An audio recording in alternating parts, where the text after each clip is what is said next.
I used to think humiliation was something that happened quietly, in private, behind closed doors.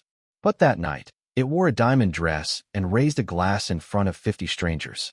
It was our anniversary. The restaurant shimmered under chandelier light, silverware glinting like tiny mirrors. Marina sat beside me, radiant in emerald silk. To anyone watching, we must have looked like the perfect couple, successful, elegant, composed. Only I knew the cracks were already spreading beneath the surface. Her friends surrounded us, the kind of people who spoke in investment terms and laughed at tax deductions. The men in pressed suits. The women with rings that could blind you under candlelight. I was the odd one out. My shirt was crisp, but my hands, rough, calloused, betrayed the kind of man I was. The kind of man who worked for a living. I tried to stay quiet, focusing on the plate before me. Marina, though, had other plans. So, she began, twirling her glass of wine. While your husbands are out closing deals and driving Teslas, she paused, just long enough for everyone to look at her. Mine is busy scrubbing toilets in Manhattan. Laughter rippled across the table. Hesitant, awkward. But she smiled wider, like she'd told the perfect joke. The words hit harder than any slap. I stared at the candle flickering between us, pretending not to hear. But inside, something cracked, something I didn't even know could break. She leaned closer, her perfume brushing against my neck. A sweet, expensive scent that used to make me weak. Don't pout, darling, she whispered. It's just a joke. Except it wasn't. There was no warmth in her voice, only satisfaction. I wanted to remind her of the nights I came home smelling like bleach just to keep our rent paid. The times I skipped meals so she could buy a new dress. But words caught in my throat like splinters. Her friend Leona spoke next, bragging about her husband's new Tesla, and the table came alive with admiration again. Marina smirked. Meanwhile, she said, raising her glass toward me, my husband gets his cardio mopping floors. That time, the laughter came easier, louder. I could feel my pulse rising, the blood humming in my ears. I clenched my jaw, staring down at my reflection in the polished fork. For a moment, I wanted to shout, to stand up and tell them that dignity doesn't come from money, that hard work is not shame. But instead, I took a slow breath and tried to steady my hands. Pride and silence, the only weapons I had left. The waiter cleared our plates, and Marina stood. Her glass caught the chandelier light like a blade. To new beginnings, she said. I looked up at her, confused. She smiled, that cold, rehearsed smile. I want a divorce. The world stopped. The laughter, the music, the clinking glasses, all of it died at once. Every face at the table turned toward me. Marina didn't flinch. I'm done living with a janitor, she said clearly, almost theatrically. I deserve a man who can give me the life I want. My throat tightened. The room spun.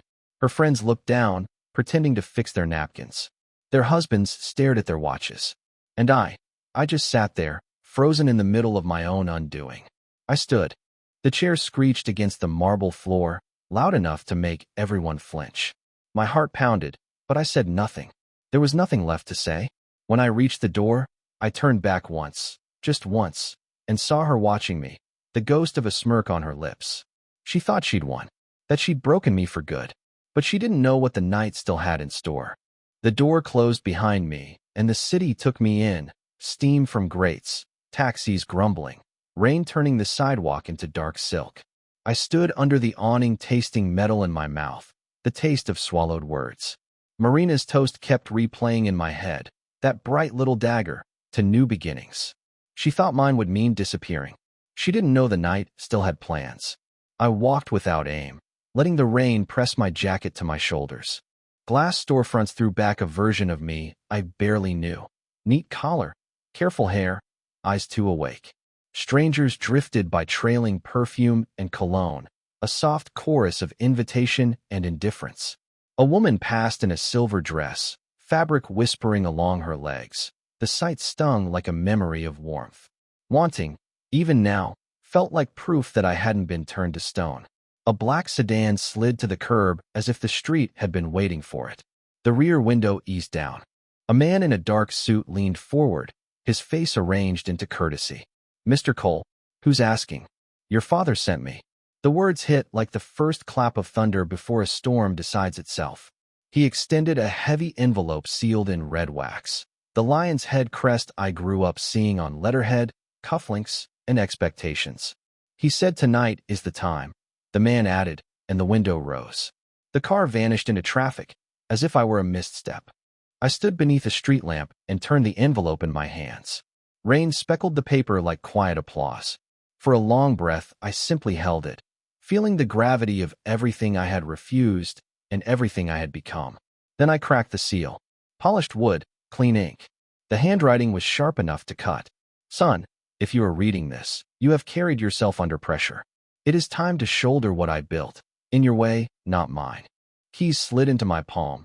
Brass, tagged with addresses that felt like coordinates to another life. One tag tugged at memory. I said the street name aloud just to hear how it now belonged in my mouth. A taxi slowed beside me as if summoned by intention. I gave the driver the address and watched the city scroll past, block by block on the wet glass. Boardrooms flickered in memory, my mother's voice folding over them. Character outlives fortune, Darius. The townhouse stood on a quiet Upper East Side street, its stoop rinsed by rain, ironwork black and sure. The key turned with the ease of permission. Inside, amber lamps woke to a low glow, books climbed the walls, and the air held the patient hush of rooms that have hosted decisions. On the dining table sat a second envelope, my name written without flourish. Do not answer humiliation with noise, it read. Build instead. That is how you end it. I walked through the rooms. Copper pans hung in the kitchen like medals. The study smelled of leather and time. A portrait of my grandfather watched a horizon the artist couldn't paint. I rested my palm on a chair back and steadiness traveled up my arm. Heat moved through me, the kind that belongs to possibility, not rage. My phone buzzed. Marina. The sound looked small in that room, her name bright on the screen. I thought of her leaning in before the toast, perfume at my throat, closeness that stirred my pulse even as her words tried to make me smaller. Attraction doesn't ask permission, dignity does. I let the call fade to silence. In the mantel mirror, I met my own eyes. Water beaded on my shoulders. My hands were nicked and sure. I wasn't valuable because of the keys. The keys had weight because of the man holding them. I opened a window. The cool night touched my face like a question. Far below, a couple ran under a coat, bodies pressed close, laughter bright as coin. I set the ring of keys on the desk and sat in the chair that felt like an answer. The house hummed around me, a quiet engine. To new beginnings, I said into the room. This time the words were mine, and the night, at last, agreed. Morning light spilled across the floor in soft gold, drawing slow patterns on the polished wood. For a moment, I didn't move. The townhouse was so quiet that I could hear the city breathing outside. Horns far away, footsteps somewhere below. It felt unreal, like I had stepped into someone else's life overnight. I brewed coffee the way I always did, measured, simple, but the smell hit different in this place. The bitterness didn't sting, it steadied me. I sat at the marble counter, my father's letter beside me. Do not answer humiliation with noise. Build instead. The words anchored me like stone. Then the phone buzzed. Marina. Her name pulsed on the screen like a wound that refused to close. For a long minute, I just watched it flash, my reflection caught on the black glass. I could have ignored it, but curiosity has a cruel way of winning. Hello. A pause, just long enough for her voice to tremble. Darius. I'm sorry about last night. She sounded smaller than I remembered, softer, like someone who had lost her script. I could almost see her, barefoot in our old apartment, hair unbrushed, clutching her phone with the same manicured fingers that had once pointed at me in contempt. I shouldn't have said those things, she continued. I was angry. I didn't mean to humiliate you. I sipped my coffee, letting silence do the work. She hated silence. Finally, she rushed on. I heard something this morning. About you and your father. My chest tightened. So the news had already started spreading. What did you hear? That you're connected to Henrik Cole. That he was, your father. That you're his heir. Her voice wavered between disbelief and hunger. Why didn't you tell me, Darius? Would it have mattered? She hesitated. Of course it would have. You made me believe you were just some janitor struggling to get by. I said evenly. That was the life I chose. The life you hated. The silence that followed wasn't empty. It buzzed with tension, with memories of all the nights we'd sat on the couch pretending to be happy. Her perfume, her laughter, the warmth that used to pull me in even when I knew she was slipping away. "Can we meet?" she asked suddenly. "Please. I just want to talk." The tone, breathy, desperate, brought a flicker of something old and dangerous. Attraction mixed with resentment, that twisted current that still made my pulse jump. She knew how to sound fragile. She always did. "No," I said, low but firm. "You had your stage last night. I'm not giving you another one." "Darius, don't be cruel." I almost laughed. "Cruel?" I repeated. "You humiliated me in front of everyone we knew. You wanted to make me small. You got what you wanted." "That's not fair," she cried. "You don't know what it's like to feel trapped, watching everyone around you succeed while your own husband. While my own husband what?" I cut her off. "Worked, earned every dollar, stayed loyal while you measured love in brand names." Her voice cracked. I made a mistake. I let her words hang in the air, the way she once let mine fall unheard. Then I spoke, calm and deliberate. "You wanted a man who could buy your happiness. Go find him. I hope he's worth what you lost." "Darius." I ended the call before she could finish. The sound of disconnection filled the room like a quiet final breath. For a while I just sat there, staring at the skyline through tall windows. The sun had climbed higher now, throwing gold over the city. My reflection stared back at me, steady, unfamiliar, almost powerful. She thought I had been beneath her. She thought walking away from me was liberation. But she'd only freed me from her.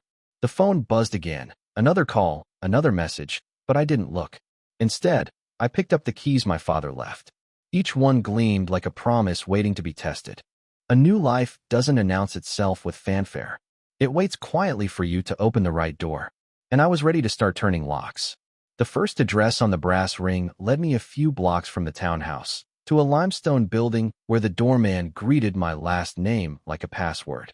In the elevator, I watched my reflection rise, the same hands that once pushed a mop bucket, now holding a folio my father had labeled simply, "Start here." Suite 14, be open to an office lined with ledgers and maps. A woman in a navy dress stood to meet me, silver at the temples, posture straight as a ruler. "Mr. Cole," she said, recognition and test in equal parts. "I'm Sabine Laird, your father's counsel." She poured tea. I took it to steady my hands. A binder slid across the desk, properties, tenants, shareholdings, notes in my father's tight script. In the margins he'd left questions, not answers. Why this lease? Why this partner? What is the exit that preserves dignity? "Henrik didn't give orders to men he hoped to respect," Sabine said. "Only doors.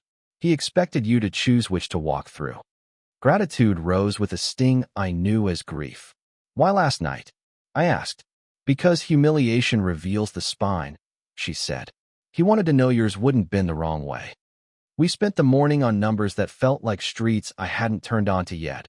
A logistics firm at the docks, a materials startup, the townhouse, 3 small buildings with family names in neat lists. Rent wasn't a line item here. It was responsibility. At noon, she led me to a conference room where 2 men were seated. "Elias," the first said, "I keep the books honest." "Rico," said the second, "I keep the roofs from leaking." We spoke in plain English. When I asked, they answered without condescension. When I didn't know, I said so. Relief moved through the room like air through a newly opened window. I drifted to the glass and watched the avenue. A couple moved in step, hand in hand. The sight tugged something low in my chest, not for Marina, but for alignment, of work, of love, of self. Sabine's reflection joined mine, perfume clean and faint. The nearness of being seen without judgment stirred a warmth I let pass, like a tide that promises return. In the afternoon, we toured the buildings. Tenants recognized Sabine and Rico by name. Faces softened when they learned I was Henrik's son. In a third-floor walk-up, a young mother bounced a baby while signing a maintenance request. "Water pressure," she apologized, as if need were impolite. Rico inspected, promised a fix by morning. The baby caught my tie and wouldn't let go. Warm fingers, fierce grip. I laughed, surprised by how unguarded it was. On the sidewalk, Elias handed me a slim envelope. "Payroll schedules," he said. "Learn them by heart. No one should guess when they'll eat." By dusk, we stood on the townhouse steps. The rain had rinsed the city clean. Sabine lingered, hands in her coat. "One more matter," she said. Your father set a dinner for next week. Partners, old friends, a few skeptics. He meant it as your first step into the room he never let you see. I'll be there, I said. She studied me the way a teacher does a student who might finally trust his own answer. You already are. When she left, I stayed on the stoop and felt the house at my back like a steadying palm.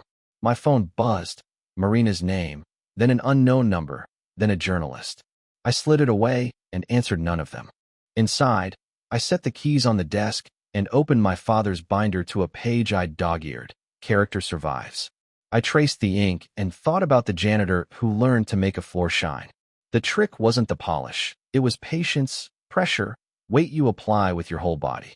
Leadership, I realized, might be the same. I closed the binder as the city lights bloomed. In the window, my silhouette wore a different gravity. Not richer, exactly, just more aligned. The world hadn't changed, the doors had. And tonight, for the first time, I had the keys and the will to walk through them. The night of the dinner came faster than I expected. The week had been a blur of meetings, signatures, and faces that spoke my father's name with reverence I didn't yet deserve. Every time someone said Mr. Cole, I had to remind myself they meant me now. Sabine's message had been simple, formal. 8 o'clock, the Waldorf. Your father's seat will be waiting. Those words carried more weight than the suit I put on.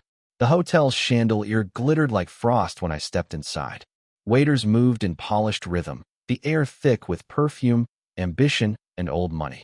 Every detail hummed with the ghost of Henrik Cole. I could almost feel him beside me, watching, testing. At the long table, conversations hushed as I approached. Some faces were curious, others skeptical. A few smiled with calculated warmth, the kind that never reached the eyes. Darius, Sabine greeted, her tone both proud and cautious. Everyone, this is Henrik's son. I nodded, steadying my voice. Thank you for coming. I hope tonight is not about replacing a man none of us can replace, but about continuing what he built, the right way. A few approving murmurs followed. Someone raised a glass. Another man, older and heavy-set, leaned forward. Your father had power because he didn't hesitate, he said. Do you have that same trait, or are you more sentimental? I met his gaze. I learned to wait before I act, I said. Sometimes restraint is the strongest move in the room. He smirked, testing me further. Restraint doesn't close deals. No, I said, but it stops you from destroying the wrong person. A few smiles broke the tension. Sabine's lips curved slightly, approval, or maybe surprise. Dinner moved in waves of conversation. Stories of Henrik's discipline and cunning filled the air, some fond, others sharp. Each one painted him as both legend and shadow. I listened more than I spoke, tracing the pattern of the tablecloth, feeling the old life and the new folding into each other. Then, between courses, a voice I hadn't heard in days. Darius. Marina. She stood at the edge of the table, perfect as ever, draped in a gown too familiar to be coincidence. Her eyes glimmered, not from love, but from recognition of power. I felt the room watching, whispers rising like smoke. I didn't expect to see you here, I said. I was invited, she replied smoothly, by one of your father's associates. Apparently, he and my new employer are connected. Of course, she'd found her way into this circle already. Her perfume reached me before her smile did, the same scent that once lingered on our sheets. It stirred something inside me, not desire exactly, but the echo of it, that strange pull between memory and anger. Congratulations, she said, her tone sweet poison. You've stepped up quickly. Funny, I replied. You always said I was too slow. A few people at the table chuckled quietly, sensing the undercurrent. Marina's smile tightened, but she didn't retreat. I was wrong, she murmured, leaning closer. You were just waiting for the right motivation. Her voice brushed my ear like a secret. It made my skin prickle, not from pleasure, but from the awareness of how easily she used to bend my resolve. For a second, I could see the version of myself who might have forgiven her, who might have believed her tears. But that man was gone. I was waiting for the right freedom, I said, straightening. Sabine's gaze met mine from across the table, quiet approval flickering in her eyes again. The older man who had tested me earlier raised his glass. To Henrik's son, he said. Seems the steel runs in the blood after all. The toast echoed around the room. Glasses clinked, candles flickered, and Marina stood there, outshone, outplayed. When the dinner ended, I walked out into the chilled air, jacket open, breath clouding in front of me. The city looked different now, not brighter, but clearer, like it finally recognized me. Behind me, I heard heels clicking fast on the pavement. Marina's voice called out softly, "Darius, wait." I turned halfway, enough to see her standing in the golden light spilling from the hotel doors. For a moment, neither of us spoke. Wind lifted her hair. There was something real in her eyes, maybe regret, maybe calculation, but I was done trying to tell the difference. "You had your chance," I said quietly, "and you used it to humiliate me." She opened her mouth, but I raised a hand. "Whatever you came to say tonight, save it for the next man who mistakes your charm for love." Her lips parted, but no words came. I turned away and walked toward the waiting car. This time, no one was sending me anywhere. I was driving my own beginning. Morning found me before the alarm. A thin bar of light crossed the curtains, and the townhouse breathed its hush. My phone had been buzzing all night. When I turned it over, the world rushed in. Headlines, invitations, numbers I didn't recognize, photos of me at the Waldorf tagged with legacy and power. Coffee, shower, a suit that no longer felt like costume. In the study, I opened the ledger Sabine had dog-eared. Columns turned into people, paychecks, boilers, roofs that needed attention before winter. In the margins my father had written, "Who is served by this decision?" Beneath it, "If the answer is only you, it is the wrong answer." By 9, Sabine stood in the doorway with 2 folders. "Port's contract," she said, tapping the first, "and a journalist who swears his story runs today with or without you." She tilted her head. "How steady?" "Steady enough to choose the order," I said. "Payroll, then ports, then press." We worked. Rico called about a burst pipe. Elias confirmed transfers. A supplier dangled a discount that smelled like a trap. I asked what fails if this fails, and who carries the weight. The day grew a spine. At noon, the journalist met us in a quiet restaurant. "People love a rise-from-the-floor story," he said. "Janitor to air. What will you do with all this?" "Earn it." "By?" "By making sure people in our buildings can plan next month without fear," I said. "And by remembering that clean floors and clean ledgers aren't different skills." "And your wife? The dinner?" "That chapter is closed," I said. "The lesson isn't. Which is, that love without respect is performance. I'm done acting." He left with less appetite for spectacle than he brought. Afternoon became a string of small decisions. I visited the walk-up with the water pressure complaint. A young mother answered with tired eyes and a grateful half-smile. In the hall, an older tenant squeezed my elbow. "Your father was difficult," he said, "and he kept his word." I told him I intended the same. Dusk braided the avenues. Back at the townhouse, the intercom crackled. "Ms. Marina Cole," the doorman announced. Old reflex tugged. New resolve held. "Send her up," I said. The elevator chimed. She stepped in as if rooms were things that happened to her. The perfume was the same. The edges were frayed.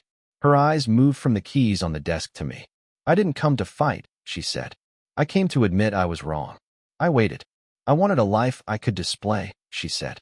"I forgot real lives are built, not bought." She took a breath. "I remember the night you carried our groceries up 5 flights when the elevator broke. You laughed the whole time. I knew you were better than me. I just didn't want to be the one who knew it." She stepped closer, near, not touching. Attraction is a stubborn ghost. It appears whenever the past finds a chair. I let it pass. "You hurt me on purpose," I said. "You taught me what not to accept." I regret it. Outside, a siren bent the air into a question. I thought of tenants and boilers in my father's margins. Then I thought of the toast and the silence I swallowed like coins. "Regret is a start," I said. "Change is the rest." "I can change." "You can't," I said. "With or without me." She closed her eyes. "If I walk out that door, we're finished, aren't we?" "We were finished when you chose an audience over us." The elevator took her away with the same sound it brought her. When the door settled, the townhouse exhaled. Night arrived. I wrote 3 notes by hand. One to tenants about winter upgrades. One to the docks team on safety. One to myself. 2 words only, no noise. North Star. Across the street, a couple set a table together, bumping shoulders and laughing at nothing. Some victories are public. Others are a man choosing the door he will not reopen. I turned off the lamp and let the house go dark, heart steady, compass set. 3 days after Marina left my doorstep, the city began to test me again. Headlines had multiplied, some calling me the prodigal heir, others the janitor who cleaned his way to a fortune. Cameras lingered near the townhouse gates. Every flash reminded me of the broom's squeak against marble floors, the work that once made me invisible. Now, the same world that mocked me wanted to turn me into a story they could sell. Sabine called before sunrise. "Rico's at the river plant," she said. "There's been a fire." By the time I arrived, smoke had thinned into a bitter fog. Charred beams jutted from the warehouse like ribs. Men in hard hats moved with the quiet focus of people who'd been through this before. The building had been one of Henrik's first acquisitions. Unremarkable, except that 50 families drew paychecks from its shipments. Rico met me near the fence, stood on his collar. "No one hurt," he said, "but we're shut down until inspection." "Cause?" He shook his head. "Old wiring, maybe. Or sabotage. Depends who you ask." I walked the perimeter slowly. The air smelled of wet ash and oil. Through a broken window, I could see a framed photo, half-burned, still hanging. A group of workers, my father at the center, arms slung around a man I now recognized as Elias, years younger. I reached through the soot-streaked glass and straightened the frame. My reflection merged with theirs for an instant, blackened edges meeting the clean shape of my sleeve. That afternoon, I called an emergency meeting. Elias, Sabine, Rico, each arrived looking tired but ready. "We rebuild," I said. Sabine's brow lifted. "Insurance will cover part, but the numbers." "I'm not asking about cost," I interrupted. "I'm asking who's willing to stand with me when we turn those ruins back into work." Elias nodded slowly. "Henrik would have done the same." "Henrik would have shouted first," Rico muttered. "You skipped that part." "I did enough shouting in my head," I said. We drafted plans until the city lights blurred through the windows. Somewhere between the cost sheets and design sketches, I realized I was no longer performing for anyone's approval. Not Marina's, not my father's ghost. I was just leading. When the meeting ended, Sabine lingered. The others had gone. The room glowed with desk lamp amber and the faint hum of the city. "You surprised them today," she said. "How so?" "You didn't speak like a man trying to prove himself. You spoke like one who already had." Her tone wasn't admiration exactly, it was recognition. A quiet kind of respect that carries warmth. She reached for her coat, then hesitated. "Henrik wrote once that power ruins men who can't stand still in silence. You stood still." Her words stayed with me long after she left. That night, I returned to the warehouse. The street was empty except for a single security light buzzing weakly. I stepped inside. The air was cooler, quieter now, filled with the smell of rain settling into ash. My footsteps echoed. I touched the wall, feeling the roughness, the scars. Every scrape of my palm reminded me of the floors I used to scrub. Same motion, different purpose. Clean one life, then build another. In the far corner, a single piece of metal caught the light, a small brass sign that had fallen from the manager's office door. Integrity Division, it read, half melted, letters warped by heat. I smiled. Even fire has a sense of irony. When I walked back out, the skyline burned gold with dawn. The air was sharp, cleansing. Somewhere beneath my exhaustion, something had settled, an understanding my father had tried to teach in silence. Legacy isn't inherited, it's repaired. I turned the sign over in my hand. The back was scorched, but the front still shone faintly where the soot hadn't reached. Like a promise that refused to die, I slid it into my coat pocket. Tomorrow, we would rebuild. And this time, the foundation would be mine. Permits arrived in stacks, blueprints in rolls, and men with tool belts and wary lines at dawn. I signed where I needed to sign and listened where I needed to listen. Rebuilding looks glamorous in headlines. In daylight, it's tape measures, invoices, wet boots, and 100 decisions no camera loves. We posted a whiteboard near the river plant gate. Tasks, deadlines, names. Underlining one line felt like notarizing the day. 2 mornings in, the fire report landed on my desk. Electrical fault on the cover. Inside, a detail that didn't match. Camera feeds from the west loading dock had cut out 10 minutes before the first smoke call. An unexplained outage. Rico's jaw tightened when I showed him. "That line was serviced last month," he said. "Vendor was Morton Systems." Morton, the heavy-set skeptic from the dinner, had introduced himself as Hal Morton when we were leaving the hotel. "We've kept your father's edges sharp," he told me, smiling like a man who loved knives. By noon, Sabine and I were in a glass conference room across from his office. Hal arrived with 2 associates and a grin that reached precisely as far as it meant to. I laid the report on the table. "Your cameras went dark when we needed them most." "Bad luck," he said easily. "We can install a new suite. Top tier.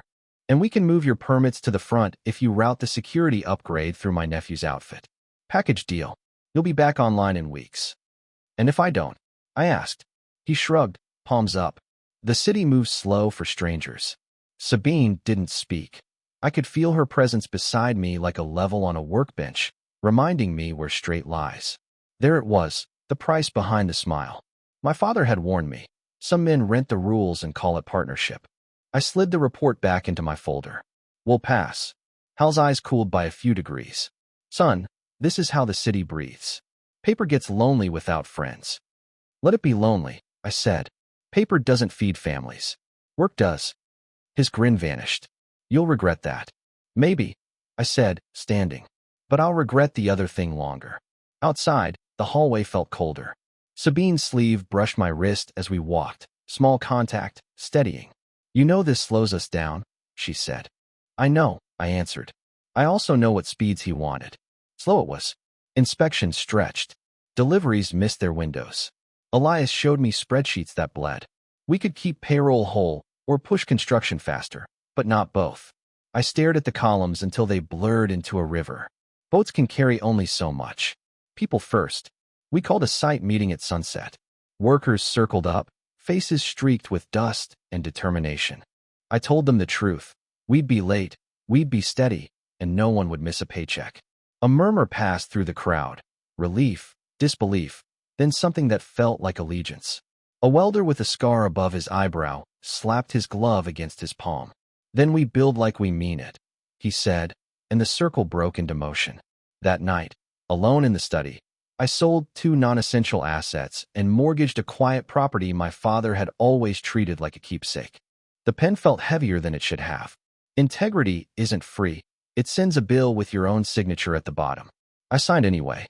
Marina texted at midnight. "Heard you made enemies. Careful. Men like Morton break people for sport." I typed, deleted, then replied. "Men like that can't break what they don't own." I put the phone face down and kept working. Days folded into each other. Sabine handled the lawyers. Rico shepherded crews. Elias kept the numbers breathing. Between site visits and city counters, I learned the rhythm of refusal. Say no, absorb delay, find another path, repeat. It hurt, then it hardened into muscle. A week later, an inspector I'd never met walked the river plant with a seriousness I had learned to respect. He checked bonds, ran a hand along new conduit, read our logs without hurry. At the gate he paused.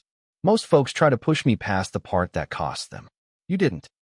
People in these vests go home to people who count on them," I said. "I'd rather pay now than at a hospital later." He signed a page. "You'll have your provisional by Friday." When he left, the crew let out a cheer that felt like wind returning to a chest. Rico leaned on the fence, grinning. "Funny thing about straight lines," he said.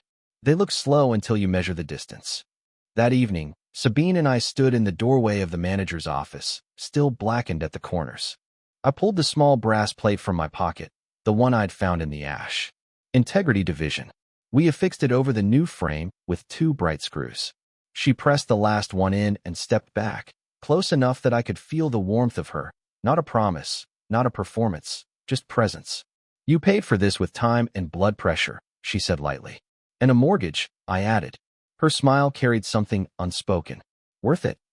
I looked down at the crew's coiling cables, at a young father lifting his child over the barrier to show her where Dad fixed the big place. The little girl waved with her whole arm. I waved back. "Yes," I said. "Worth it." Integrity doesn't make you popular. It makes you precise. And if precision is slow, it is also how buildings stand when storms come. When the river plant's gates opened again, the city noticed. News crews filmed workers streaming in under the new Integrity Division sign, and someone online called it the comeback of the janitor turned heir. I ignored the noise. The real victory wasn't headlines. It was seeing people walk back to work with their heads high. But with attention came shadow. One evening, Sabine handed me a letter with no return address. Inside was a single sentence cut from newsprint. Your father's empire was built on debts still unpaid. No signature. No explanation. The paper smelled faintly of smoke, like the warehouse after the fire. I folded it once and slipped it into a drawer. Still, it hummed in my head all night. The next morning, Elias brought new ledgers from a decade ago, documents found in a storage room above the dock office. Henrik's handwriting filled the margins, transactions, partnerships, handwritten notes in red ink. One name appeared again and again, Morton Systems. The same Morton I'd refused. I read deeper. The handwriting sharpened halfway through, the red ink darker, the notes colder. They expect obedience. Give them distance. It wasn't guilt written there. It was warning. Sabine watched my face. You think they started the fire, she said quietly. I think they wanted to remind me how fragile honesty looks next to influence.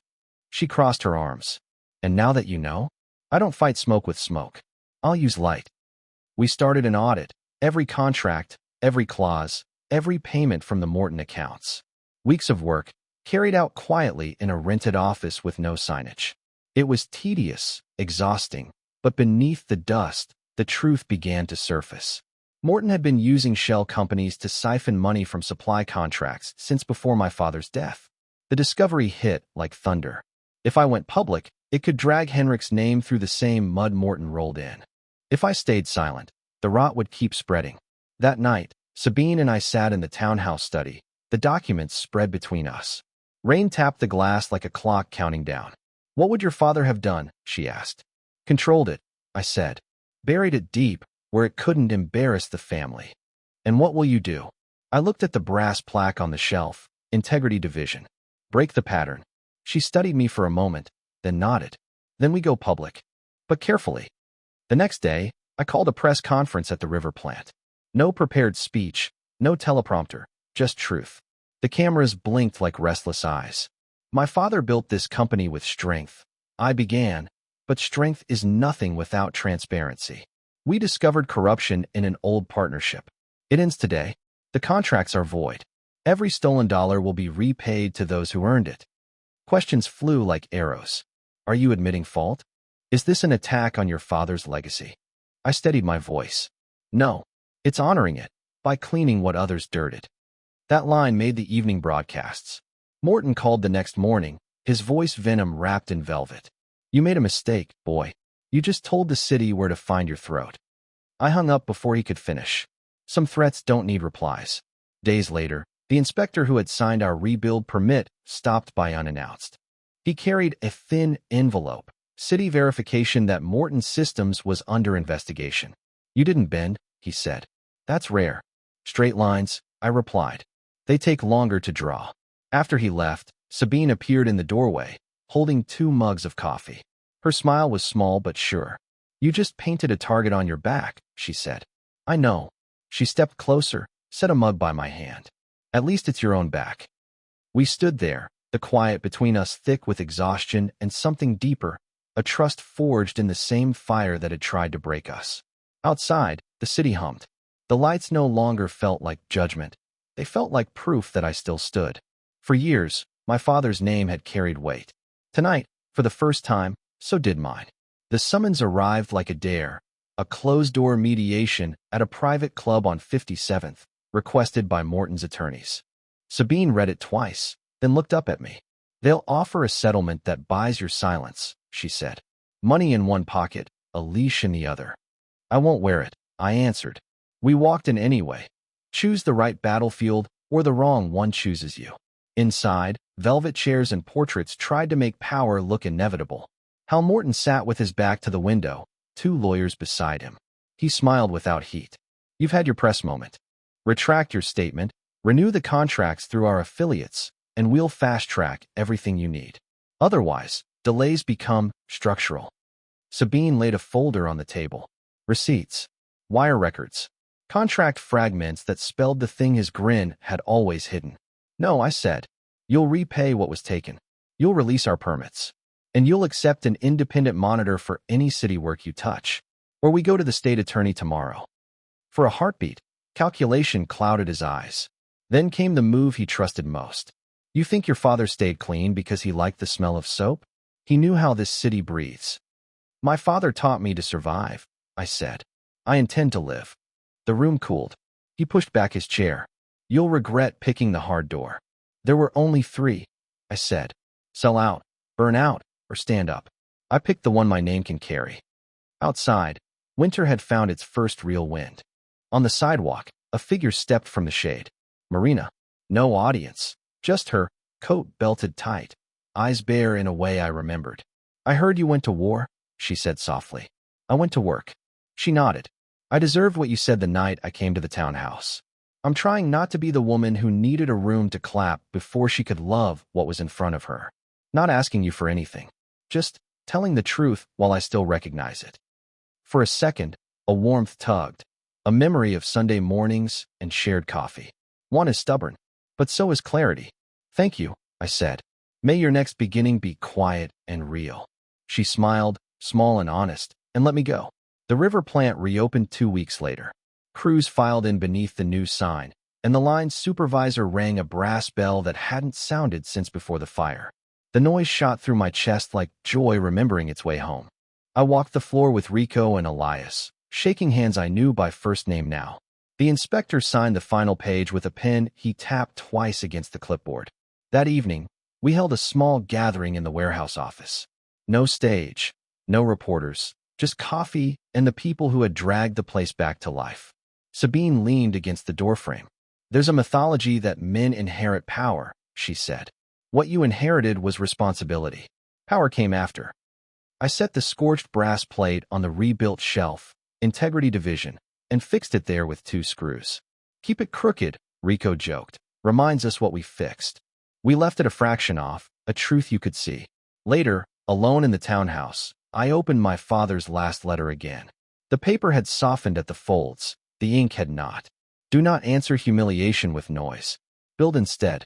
I thought of mops and marble, of winter pipes, of the night a stranger's hand passed me a sealed envelope, and another life pressed itself into my palms. I wrote back, finally, words I would never mail. I carried it, Dad. Not the wealth, the weight. I signed my name and felt, for the first time, that it belonged wholly to me.